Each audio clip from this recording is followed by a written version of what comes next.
Hai, salam sejahtera. Selamat datang ke podcast Buang Nusantara. Pada kali ini, saya bersama saudara Zahid M. Nasir. Beliau merupakan seorang penulis, penyair, penyunting dan juga editor di inisiatif buku Darul Ehsan. Saya bertemu Zahid M. Nasir di Kuala Lumpur dan sempat mengajak beliau untuk berbual bersama Buang Nusantara. Okey Zahid, saya kenal Zahid sebagai, orang mengenali Zahid sebagai penulis, penterjemah, editor, penyair, dan mungkin sejak pandemik Zahid mula mencuburi ataupun mengambil berus sebagai medium baru untuk berkarya ataupun berekspresi. Jadi saya nak tahu medium apa yang paling dalam banyak-banyak medium yang Zahid gunakan untuk berekspresi, apa yang paling dekat setakat ni, yang kerap digunakan ataupun yang sering Zahid pulang ataupun gunakan? Okay. Assalamualaikum. Ya. Terima kasih kepada Saudara Izzuddin kerana sudi nak bersembang ataupun nak berbincang dengan saya. Pertanyaan yang pertama itu, bila Izzuddin mengatakan medium yang paling banyak saya kembali, kan? Yalah, maksudnya kalau kata berekspresi ni, kita cuba ekspresikan kita punya perasaan, kita punya pemikiran. Jadi itu antara dua perkara ataupun dua hal yang biasanya orang akan berekspresi. Maksud apa dalam kepala dia dan apa dalam jiwa dia. Jadi seperti mana yang Saudara Izzuddin kenalkan tadi, memang saya banyaknya hidup ataupun berkecimpung dalam dunia penulisan lah. Dan barangkali sejak saya habis belajar, memang rasanya penghidupan saya tu memang penulisan. Memang penulisan. Jadi mungkin barangkali sebagai latar belakang lah. Masa saya habis belajar dulu, ada rasa keinginan nak menulis tu besar, kan? Sebab kita ada benda yang kita nak cuba keluarkan, dan barangkali kegemaran kita tu datang daripada apa yang kita baca. Jadi saya orang yang macam tu. Biasanya orang yang nak menulis ni, dia akan mungkin dia akan banyak membaca buku, ataupun dia banyak nak ada perbincangan dalam kepala yang ingin dikeluarkan. Jadi akhirnya saya tergolong dengan orang yang macam tu. Tiba-tiba aja kita rasa macam nak menulis. Sebab barangkali mungkin juga ada precedence lah. Mula-mula bila kita menulis ataupun kita baru nak menulis tu, orang mungkin akan ada rasa seronok ataupun bagi encouragement, ada orang yang memuji. Jadi bila kita ada yang bagi approval, some kind of approval tu, kita rasa ni aku boleh buat lah, kan? Jadi rasanya bila Saudara Izzuddin kata, walaupun saya banyak ada medium, bila kita menulis ni banyak medium. Ada yang menulis prosa, cerpen, ada yang menulis lirik lagu, ada yang menulis puisi, ada yang menulis esei, kan?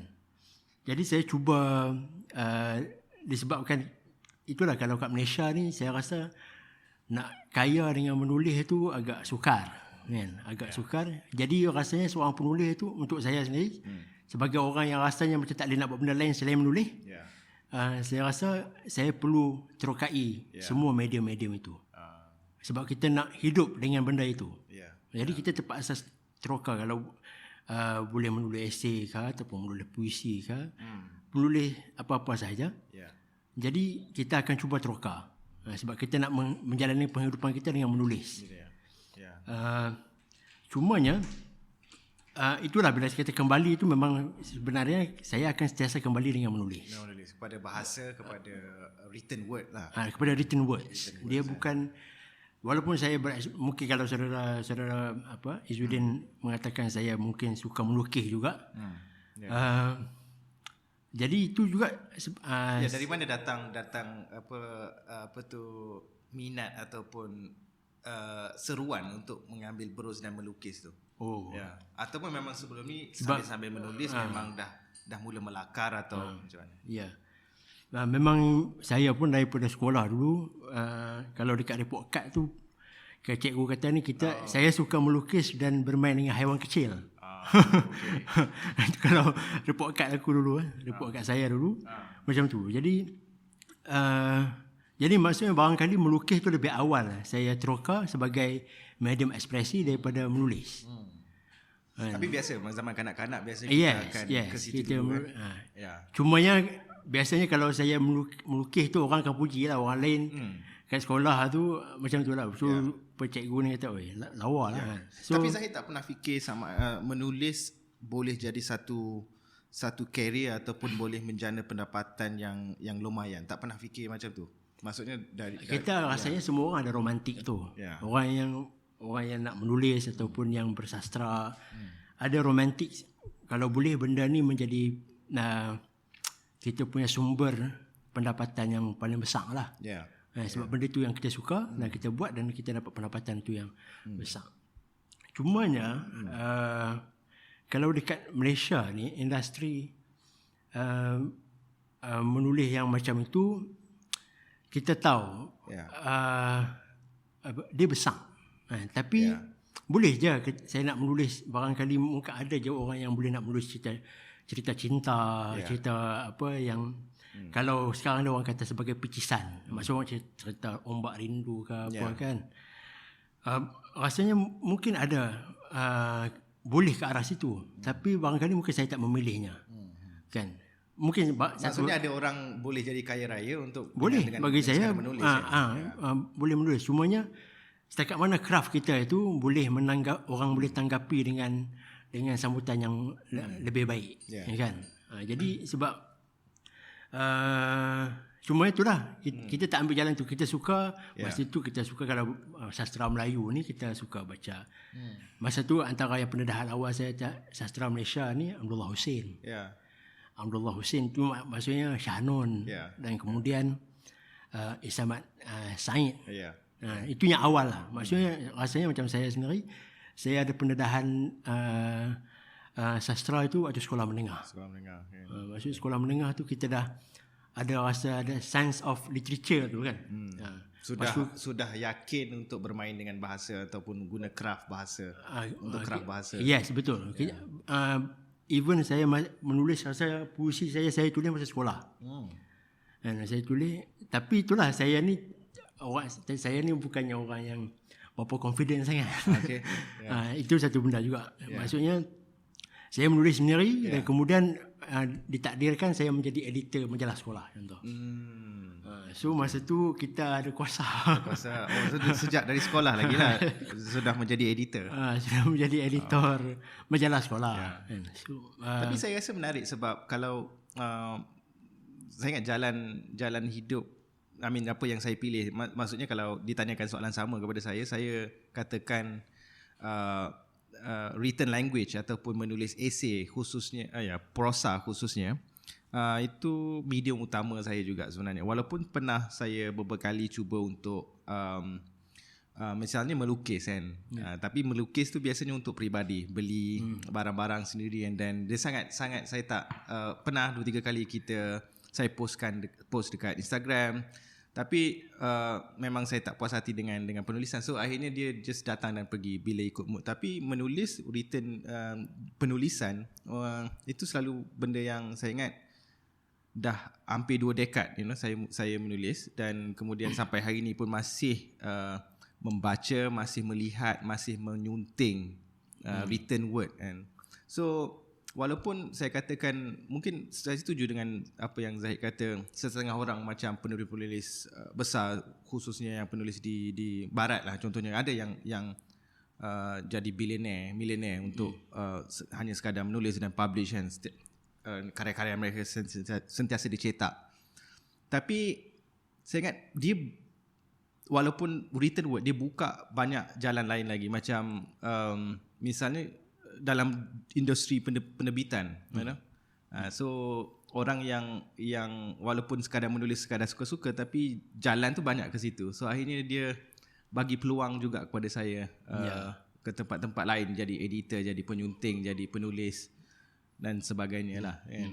Betul. Ya. Betul. So maksudnya kita ada sense of nak orang menerima tulisan kita tu dah ada waktu sekolah. Jadi so dia lebih awal. Maksudnya mungkin barangkali waktu tu pun, contoh pasal melukis tadi tu pun kita ada suka buat sketches. Even masa sekolah dulu orang suka lah tengok lukisan kita. Jadi kita rasa macam mungkin benda ni boleh buat boleh buat satu satu career. Maksudnya ada romantik itu. Tapi Zahid kemudian lepas belajar dan masuk ke bidang kewartawanan. Yes. Kan, So maksudnya tu ada romantik itu. Tapi rupanya romantik itu ialah romantik sah. Dia yang agak sukar kita nak gapai. Romantik tu dia ialah maksudnya saya merasakan romantik itu dia mesti ada some kind of extremes. Mesti ada ekstrimnya di situ. Sebab kalau tak ada ekstrimnya dia tak jadi romantik. Kan? So maksudnya sukar lah. Contohlah macam Romeo and Juliet. Kan? Dia bercinta dan dia ada ekstrimnya pada percintaan mereka itu. Kan? Maksudnya ada ekstrimnya itu sampai nak bunuh diri. Kan? Itu bagi saya satu hal yang menjadi sifat antara romantik. Dia mesti ada some kind of extreme dalam medium itu ataupun apa yang dia cuba ekspresikan. Jadi tapi akhirnya bila kita belajar, saya pula tiba-tiba tak belajar fine art ke, saya tak belajar lah pergi fakulti bahasa ke ataupun fakulti penterjemahan ke, tak kan. So saya belajar, kita belajar usuluddin, kita belajar teologi, pasal falsafah, pasal akidah, hal-hal yang teologikal, dia lebih banyak kepada pemikiran. Jadi kat situlah saya explore pemikiran, explore tentang falsafah. Dan waktu itu kita first time dengar René Descartes. Tapi dalam masa yang sama baca sastra juga. Ya, dalam masa sama kita baca sastra juga. Dan waktu itu pun bila kita belajar, waktu kita belajar ni adalah satu period yang sebenarnya paling best lah sebenarnya. Sebab masa kita banyak untuk tertumpu pada bacaan. Dia tak sama macam kita dah bekerja. So kita cuba luaskan pembacaan lah. Barangkali nasib baik saya ada bacaan. Mungkin itulah rasanya bila kita banyak membaca, dekat situ kita akan berjumpa dengan idea-idea yang baru. Jadi saya dekat masa di Mesir itu saya explore pemikiran-pemikiran ni. Dan menariknya di Mesir itu banyak pemikir-pemikir yang hebat, pemikir-pemikir yang bagus. Jadi dekat situlah kita cuba tekuni lah pemikiran-pemikiran itu. Dan akhirnya kemudian bacaan-bacaan tadi falsafah sastra digabungkan. Jadi tertumpah dalam karya Zahid sendiri. Betul. Jadi barangkali mungkin itulah influence saya yang banyak saya dapatkan idea-idenya dalam penulisan barangkali. Buku pertama yang Zahid terbitkan adalah Berdiri di Sisi Paus. Berehat di Sisi Paus. Dan berapa lama proses nak menerbitkan? Itu satu buku puisi dan berapa tempoh biasa yang dia ambil untuk menulis buku daripada koleksi itu, untuk mengumpulkan collection tu. Kerja tu dah mula diterbitkan tahun, kalau tak silap saya 2016 mungkin. Dan 2015 16. Saya pun lupa lama saya. Tapi itulah maksudnya proses nak tulis tu dia tak, kalau saya dia mula-mula dia jadi, bila kita nak barangkali mungkin macam saya sendiri, saya suka menunggu bentuk sebuah craft kita itu solid. Tapi solid itu pun atas experience ataupun kita punya pengalaman besar yang kita rasakan. Dia bukannya kita nak macam saya lah. Saya barangkali saya tak boleh nak menulis kalau tak ada benda yang besar berlaku pada dalam hidup saya barangkali kan. Jadi ada perkara yang besar berlaku dalam hidup saya waktu itu. Dan proses nak menulis satu manuskrip itu dia tak lama. Mengambil masa beberapa hari sahaja. So dalam masa beberapa hari ada banyak perkara besar berlaku pada Zahid sehingga mampu maksudnya macam tu. Ini maksudnya jadi ilham selalu dalam 3 hari tu ilham datang kerana adanya peristiwa besar yang terjadi. Yes. Jadi kita reflect masuk reflect dengan kejadian itu, apa yang berlaku itu kita reflect. Dan kemudian kita cuba ekspresi kan. Jadi itulah yang berlaku. Kan? So kemudian nampaknya menulis puisi ni taklah boleh jadi apa-apa kaya. Tapi dalam masa yang sama juga waktu itu yang saya ingat yang betul-betul satu pekerjaan, job yang menulis dan dibayar. Maksudnya ada garanti dibayar itu susahlah nak tipu kan. Ya kadang-kadang penyair ni kadang-kadang ada juga yang kita bagi penyair bagi saja orang tak bayar. Ada juga kan kejadian-kejadian macam tu. Jadi adalah dunia kewartawanan. Jadi alhamdulillah saya diberikan peluang untuk menjadi wartawan. Wartawan politik. Kalau saya bagi situasi di mana Zahid tak masuk ke bidang kewartawanan, mungkin masuk yang ke bidang yang sangat lain, misal mungkin engineering ataupun masuk ke bidang perubatan ataupun bidang yang tidak deal dengan bahasa, dengan written word. So mungkin waktu yang Zahid luangkan untuk menulis atau membaca dah mungkin tak ada lah kot. Saya tak tahu. Betul. Even sebenarnya maksudnya kita ada yang kita menulis sebagai itu maksudnya saya nak menulis dan menulis ini menjadi penghidupan. Akhirnya kewartawanan itu memang kita boleh sustain hidup kita dengan menulis. Cumanya mediumnya bukan medium kesenian. Dia medium yang very fact. Based, maksudnya fakta je semua. Masa jadi wartawan, masa menulis sebagai wartawan, kebanyakannya menulis berita, laporan. Dan kita tahu bila menulis laporan berita ni dia sangat ringkas, sangat pendek dan sangat ada gaya, ada style, mungkin in-house punya style. So banyak limitation ataupun keterbatasan dalam kewartawanan lah. Maksudnya keterbatasan kalau kita bandingkan dengan penulis yang tidak berafiliasi dengan mana-mana rumah akhbar, rumah penerbitan kan, yang tak bilik berita lah, tak berafiliasi dengan mana-mana bilik berita kan. So dia ada kebebasan yang penulis di luar tu lebih bebas maksudnya dari segi craft tu kan. So ada tak tekanan? Maksudnya bukan tekanan juga, tapi dari segi mungkin rasa bosan bila menulis, limitation tu yang terpaksa dihadapi ketika menulis. Salah satunya mungkin kalau kita tengok kewartawanan sekarang sangat bagi saya kualitinya sangat merudum, sangat agak rendah sebab kita terlalu bergantung kepada reporting, malah berita-berita yang kebanyakan wartawan ambil tu kan semuanya bergantung pada social media kebanyakan sekarang kan. Dan kita tidak ada penulisan kewartawanan, laporan yang lebih sastrawi mungkin. Saya tak tahu apa ketika menjadi wartawan dalam masa yang sama menjadi penulis juga, penyair. Dua-dua benda bahasa, tapi bagaimana kewartawanan treat bahasa. Jadi kalau kewartawanan maksudnya ekspresi kita itu tak, yalah kalau kita nak berpantun-pantun pula nak tulis berita tak boleh lah kan. Jadi akhirnya kalau ditanyakan tentang limitation, itulah dia bila kita rasa penulisan kita ni nak jadi penghidupan kita, kita kena teruskan juga. Walaupun ada limitation untuk kita berekspresi sendiri, itu nak kena teruskan juga. Cumanya saya rasa limitation yang bila kita kerja kewartawanan ini, kita dah tak banyak masa untuk menulis kita sendiri sebab waktu fikiran kita tu banyak tertumpu kepada berita. Dan satu lagi time. Bila kita masuk dalam kewartawanan ni, dia berita tu 24 jam. Kan? Hang tak boleh nak konsentrate dengan satu benda yang tanpa hang tengok apa yang berlaku.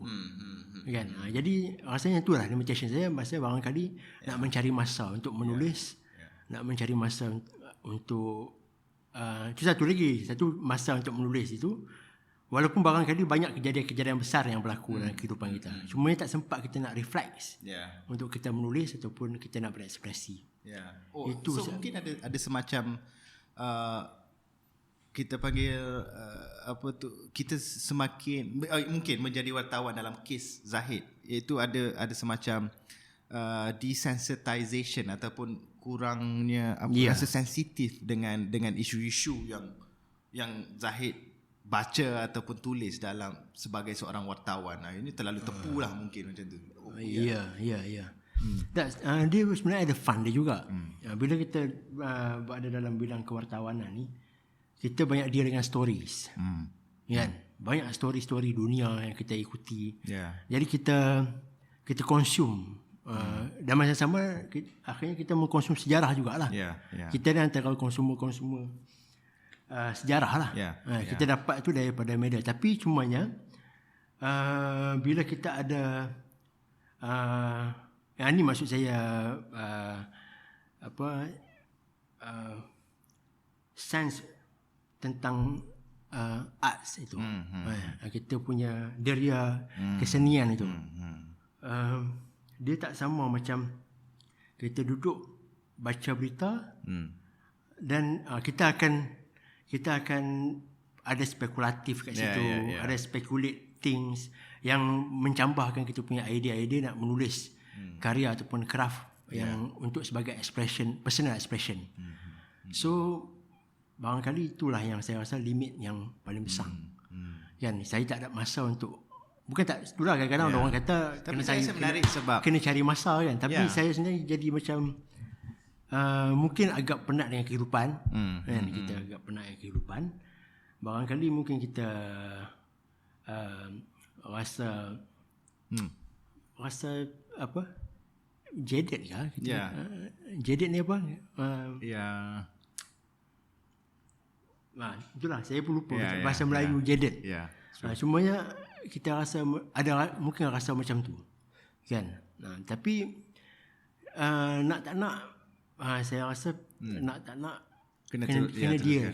Saya rasa sebab dalam bidang sebenarnya dia bukan soal ada sesuatu yang kita kena korbankan bila jadi seorang wartawan ataupun bila menjadi menulis, ada something yang kena korbankan. Jadi maksudnya benda tu boleh berjalan sekali sebab in fact saya rasa dalam bidang kewartawanan kita ni sebenarnya yang mengasaskan banyak ataupun melahirkan penulis-penulis besar yang dulu kan. Semuanya berasal dari wartawan. So kewartawanan sebenarnya jadi salah satu titik mula kebanyakan penulis-penulis yang terkenal, penulis Malaysia yang terkenal hari ni kan. Ada ramai tokoh macam tu. So mungkin dari segi tuntutan bagaimana wartawan di dunia kewartawanan sekarang ni kita serve kepada siapa misalnya, ataupun bentuk orang consume berita sekarang ni yang akhirnya menjadikan benda tu kewartawanan agak bentuk penulisan kewartawanan atau kewartawanan tu terasing daripada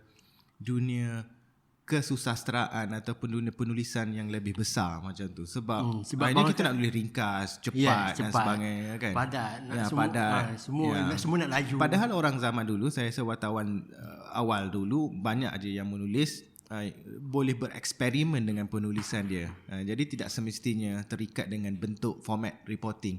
And ada yang saya nak katakan tentang barangkali maksudnya journalism in sense dia betul-betul journalism lah. Maksudnya dia ada penceritaan, ada storytelling. Sebab saya rasa salah satu apa yang saya masukkan dengan tuntutan pembacaan sekarang ni, misalnya kita tengok kan orang dah lebih suka banyak baca headline je, tajuk. Scroll sebab medium kita tawarkan, macam banyak orang baca video dapat dekat social media, dekat laman X tu kan, Twitter. So baca headline kalau menarik betul-betul baru tekan. So kita sangat cepat dan sangat simple, sangat ringkas pembacaan kita sekarang. So untuk explore boleh buat, tapi mungkin seseorang wartawan itu tak boleh jadi wartawan bebas mungkin. Maksudnya ada medium sendiri dan Okey, saya nak beralih kepada topik seterusnya, iaitu tak lagi, tapi selain selepas menulis, selepas menerbitkan buku puisi and then jadi wartawan, masih dalam dunia penulisan, dan kemudian Zahid bergerak ke satu medium lain lah, itu terjemahan. Menjalankan kerja penterjemahan. Yes. Dan saya rasa antara buku terawal yang Zahid terjemahkan adalah buku yang diberi judul Musim Hijrah ke Utara, kan? Yes. Atau mungkin ada yang lebih awal daripada tu sebelum ni. So terjemahan, bagaimana Zahid posisikan terjemahan pula dalam kerjaya bahasa Zahid secara umum lah, macam tu lah. Ya.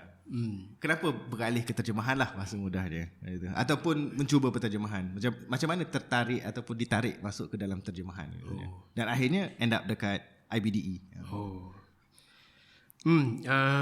Kalau terjemahan ni, saya rasa sebenarnya bila kita suka menulis, kita waktu awal-awal menulis tu, biasanya kita akan mimik kita punya idola, ataupun kita cuba sama lah macam orang bersukan kan. Orang bersukan nak jadi Michael Jordan, dia kena tengok lah Michael Jordan melompat macam mana kan. Dan dia akan ikut lah macam mana cara Michael Jordan tu melompat. Sama juga orang nak jadi Azman Adnan ke, ataupun Muqtada Hari kan, dia akan tengok lah. Nak jadi Cristiano Ronaldo ke. Sama juga saya rasa orang yang menulis, dia awal-awal tu dalam dari sudut latihannya tu, dia akan cari master dia. Dia akan cuba mimik menulis apa even yang dalam penulisan sekalipun, walaupun bukan terjemahan. Dan itulah yang berlaku. Sebab saya suka menterjemah juga. Walaupun waktu tu tak ada lah orang bayang saya menterjemah, saya suka nak. Tapi saya ingat masa Zahid sabut dari itu, macam mana Zahid mula belajar bahasa Inggeris adalah dengan menterjemah. Saya rasa itu kaedah yang bagus dan pernah dinasihati oleh ramai orang. Betul. Ada penulis-penulis besar yang saya pernah baca, untuk belajar bahasa baru adalah dengan menterjemah adalah cara terbaik untuk belajar bahasa baru. So Zahid cuba terjemah Hemingway, saya ingat masa tu. Ya kan? Sebagai satu cara untuk belajar bahasa Inggeris masa tu. Betul. Itu satu jugalah. Masa tu kita belajar usuluddin, belajar bahasa Arab. So ada juga lah bahasa yang kita nak pelajari ataupun kita nak dalami.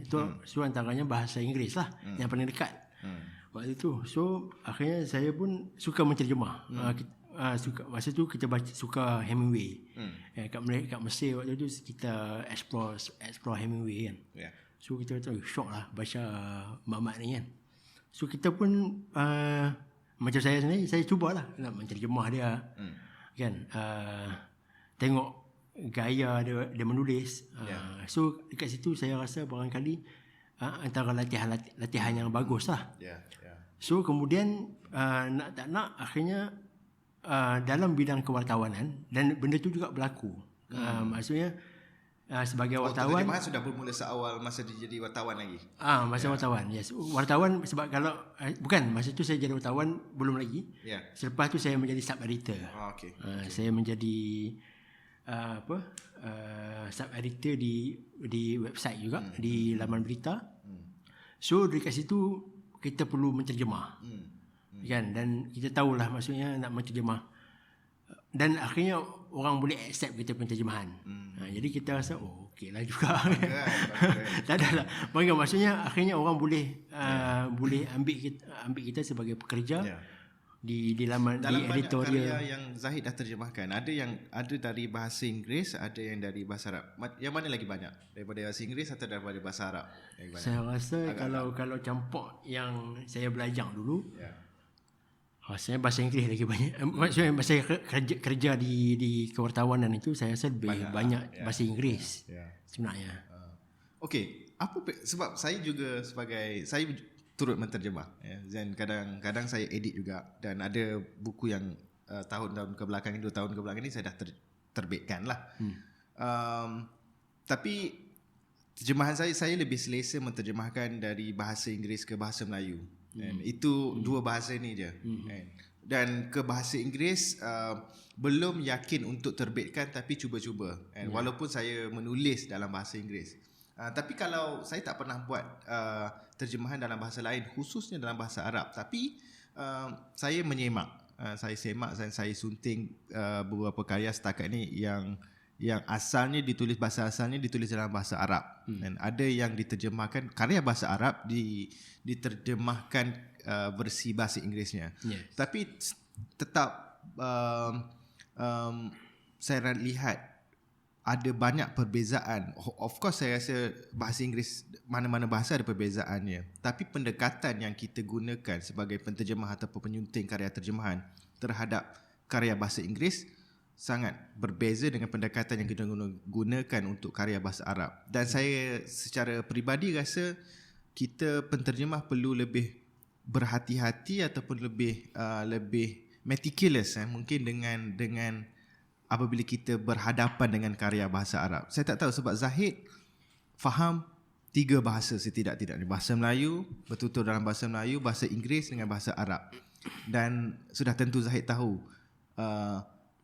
liku-liku ataupun cabaran-cabaran, obstacle ataupun bagaimana Zahid melihat bahasa Inggeris, bahasa Arab dan bahasa Melayu kan.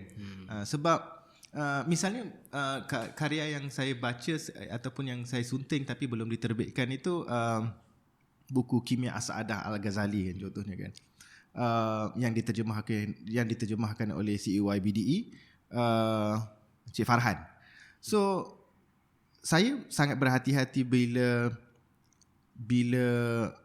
even perkataan daripada yang banyak digunakan, saya kira mungkin saya anggap kesilapan, silap letak pakai daripada pada kepada dalam dan di dalam.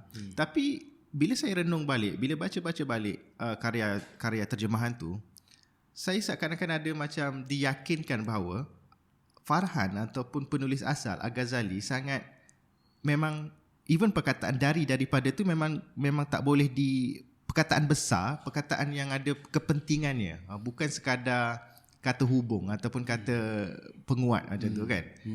So jadi sebagai editor tak boleh main-main nak buang macam tu. Kalau Inggeris saya lebih berani macam tu lah. Jadi soal keberanian tu saya rasa. So tak tahu Zahid macam mana. Ya. Okey. Panjang juga soalan tu. Sebab panjang.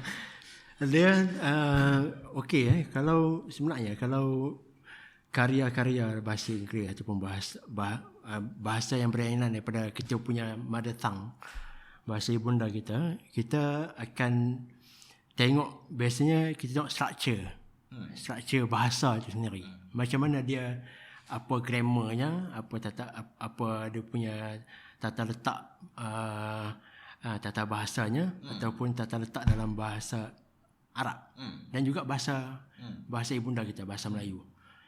Jadi ada perbezaan. Semuanya ada bahasa Melayu dia ada struktur yang macam ni, bahasa Inggeris ada struktur yang macam ni, bahasa Arab ada struktur yang macam ni. Jadi bila kita kuasai struktur itu, kita ada keberanian sebenarnya. Sebab kita tahu bahasa ni kita nak komunikatif. Kita nak dia bersifat boleh berkomunikasi, boleh sampai kepada orang yang nak disampaikan.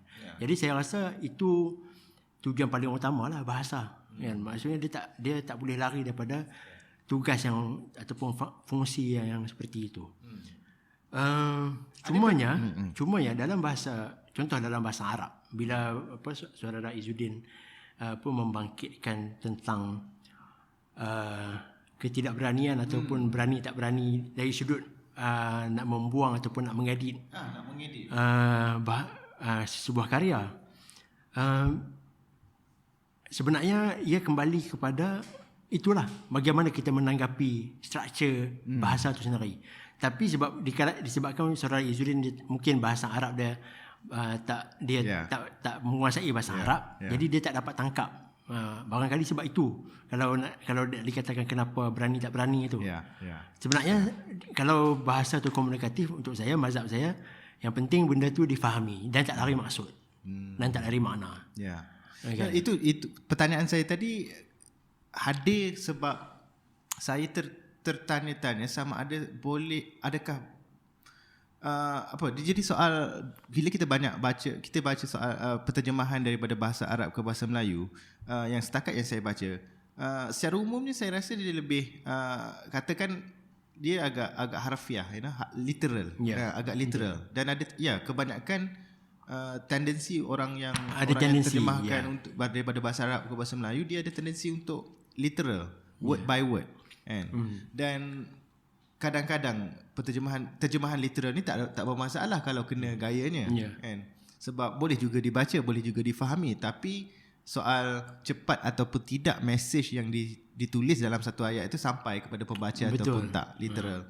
Dan dalam bahasa saya memang pantang bila literal translation daripada bahasa Inggeris ke bahasa Melayu, bila saya baca terjemahan tu literal, saya tak akan hubungi balik penyunting asal ataupun penterjemah. Saya akan mainkan peranan sebagai editor yang saya rasa ini tak sedap, tak menarik, dan saya akan bukan ruin, tapi saya akan gomol-gomol dia punya terjemahan tu kan, manuskrip tu kan.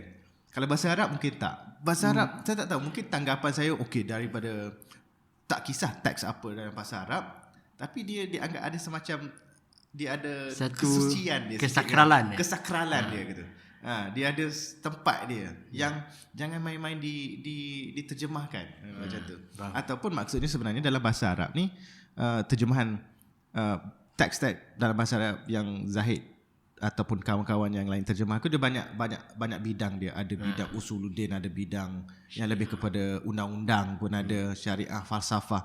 So pendekatan dalam bidang-bidang ni berbeza. Misalnya novel Zahid pernah terjemahkan kan daripada bahasa Arab kan. Itu mungkin lebih senang berbanding menterjemahkan kitab Ihya Ulumuddin karya Al-Ghazali yang Zahid dengan Hilmi Marjunik sekarang diterjemahkan. Mungkin Zahid boleh ceritakan sikit perbezaan dia gitulah. Perbezaan dia lah macam tu. Kalau terjemahan karya-karya klasik, maksudnya macam Ihya Ulumuddin ni karya klasik tahun macam Al-Ghazali ni dia lahir mungkin kurun ke 5 Hijriah. Tapi itulah masalahnya, apa yang dibincangkan oleh Imam Al-Ghazali dia lebih bersifat mensyarahkan ataupun menerangkan hal-hal yang sakral. Contoh dia cuba menafsirkan ataupun dia menafsirkan ayat Al-Quran, dan kemudian barangkali mungkin dia mengomentari atau memberikan ulasan kepada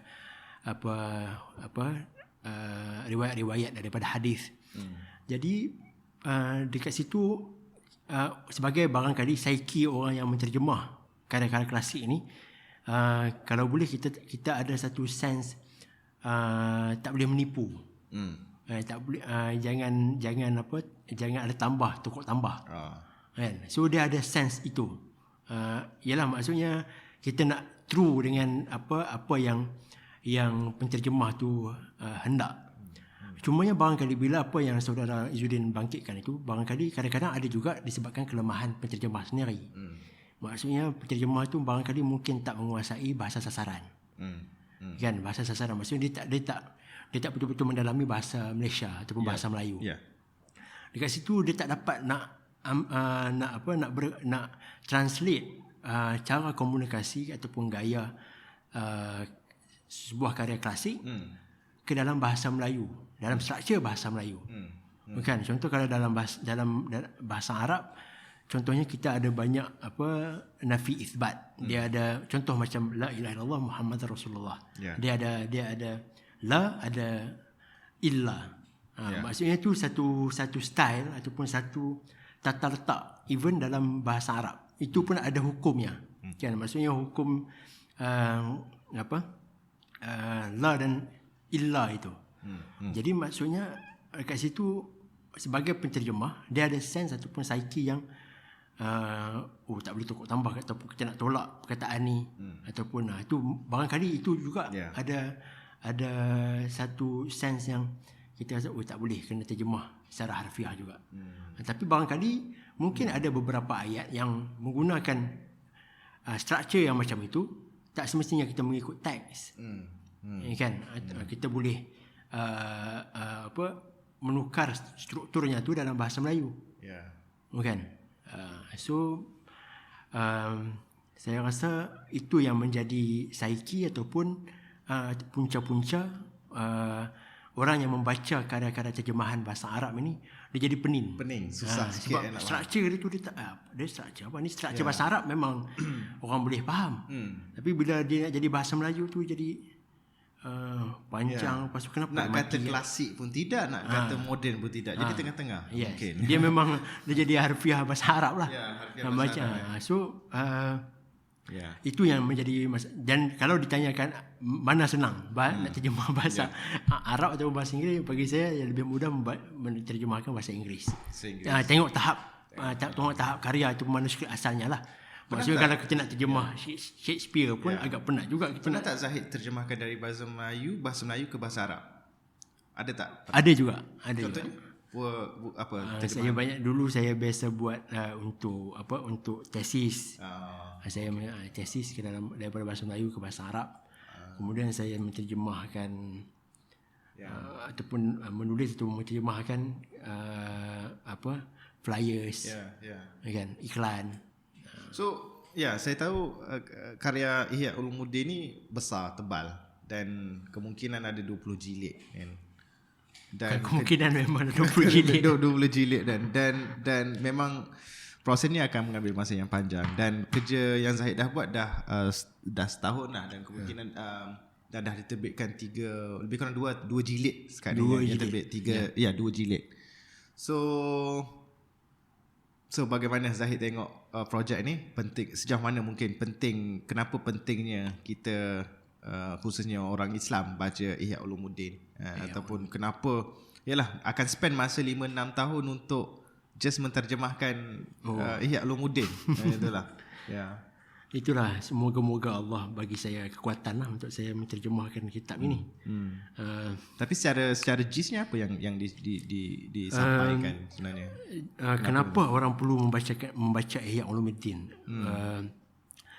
So mungkin barangkali orang mungkin perlu kenal Al-Ghazali. Al-Ghazali ni satu tokoh yang saya rasa menjadi siapa yang mungkin yang aktif dalam dunia keilmuan Islam ataupun yang belajar ataupun mendadah kitab, mereka akan tahu bahawa Al-Ghazali ini satu tokoh yang penting lah dalam budaya keagamaan Malaysia ataupun tanah Melayu ataupun mungkin Nusantara. Ataupun dekat situ bila orang tahu tentang Al-Ghazali ini sebagai seorang tokoh yang besar dalam kita punya archipelago ini, Nusantara ini, orang perlu ada keinginan untuk mendalaminya. Sebab kita kata ya betul Al-Ghazali ini ada pengaruh, tapi apa pengaruhnya? Apakah idea-ideanya? Apakah yang cuba disampaikan oleh Imam Al-Ghazali? Jadi barangkali itulah usaha yang kita cuba buat untuk kitab ini, supaya orang boleh akses kepada Imam Al-Ghazali. Jadi bukan tidak ada terjemahan Al-Ghazali sebelum ni. Maksudnya kita pernah ada terjemahan dalam bahasa Indonesia. Indonesia. Dan barangkali saya pun pernah membacanya, dan saya rasa bila saya membaca kitab yang terjemahan yang lama itu, saya ada rasa kesukaran. Maksudnya dia tak jadi lancar. Maksud penterjemahan tu dia tak menarik minat saya, ataupun dia tak berkomunikasi dengan saya. Dia tak menangkap saya. So bila saya baca even mak saya beli satu set kitab yang terjemahan itu, tengok sampai sekarang ni dia jadi bersawang ya. So mak saya pun dia tak dapat berapa manfaat sangat. Jadi akhirnya kita cuba terjemahkan Imam Al-Ghazali ini untuk pembaca Malaysia, untuk pembaca bahasa Melayu di Malaysia. Dan kita harapkan ia memberikan manfaat kepada orang awam, kepada orang ramai. Sebab Imam Al-Ghazali sebenarnya dalam Ihya Ulumuddin ini kita akan dapat rasakan bahawa audiens yang dia cuba maksudkan, ataupun audiens yang dia nak berikan karya ini adalah orang awam, sebagai panduan kepada orang awam. Kerana kalau kita tengok sejarah Ihya Ulumuddin ini, dia sejarah dia tu daripada satu zaman yang agak bergolak dalam keagamaan ataupun dalam dunia keilmuan Islam. So ada perdebatan yang dahsyat, ada agak perpecahan, dan kemudian Imam Al-Ghazali ini dia melihat ada satu budaya yang tak berapa baik dalam keilmuan Islam. Okey. So antaranya dia melihat ada satu apa orang panggil separation. Okey. Satu separation antara Pemisahan. golongan fuqaha, kemudian golongan mutakallimin, kemudian dengan golongan golongan yang usuliyin, kan. Jadi ada separation kat situ. Sehingga kan dia merasakan ilmu Islam ni sudah tak sama macam zaman para salaf. Zaman awal Islam. Jadi akhirnya Imam Al-Ghazali cuba nak merapatkan semula keterpisahan ini. So keluarlah Ihya Ulumuddin yang dia cuba gabungkan antara ke beberapa pihak dalam dan Islam. setahu saya karya Kimia As-Sa'adah tu adalah rumusan ataupun cuplikan dari karya besar Ihya Ulumuddin kan. Ya, betul. Saya rasa sebab mengandalkan masa yang kita dah tak mencukupi sangat, ada 45 minit saja, saya nak ucapkan terima kasih kepada Zahid kerana sudi meluangkan masa untuk diwawancara di Nusantara. Saya ingat jumpa lagi. Baik, insya-Allah boleh. Terima kasih sekali lagi.